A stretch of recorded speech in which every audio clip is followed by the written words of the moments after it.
రాష్ట్రం ఒక మంచి సంకల్పంతో ప్రభుత్వం ఈ యొక్క విజన్ డాక్యుమెంట్ తెచ్చాం. ఇప్పుడే మిత్రులు ఒక మాట మాట్లాడుతూ అన్నారు. ఈ విషయం కూడా మీరు గుర్తుపెట్టుకోవాలి. ప్రపంచాన్ని మొత్తం ఎక్కడైనా చూడండి, ఒక ప్రభుత్వం కంటిన్యూగా ఉంటే తద్వారా అభివృద్ధి సాధ్యం. 2019లో ప్రభుత్వం కొనసాగుంటే ఈ ధ్వంసం జరిగేది కాదు, అభివృద్ధి నెక్స్ట్ లెవెల్కి వెళ్ళేది.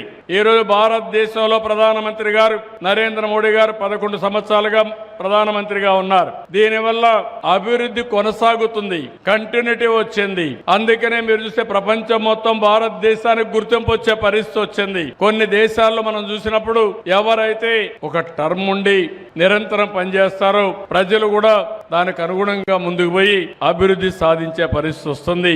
అందుకనే మనం అందరం గుర్తుపెట్టుకోవాల్సింది, రాష్ట్ర అభివృద్ధి జరగాలంటే సుస్థిరమైన ప్రభుత్వం ఉండాలి. సుస్థిరమైన ప్రభుత్వం ఉండాలంటే చదువుకున్న వాళ్ళు కూడా ఎప్పటికప్పుడు ముందుకొచ్చి సహకరించే పరిస్థితి ఉండాలి. భాగస్వాములు కావాల్సిన అవసరం ఉందని చెప్పి కూడా నేను మీకు తెలియజేస్తున్నాను.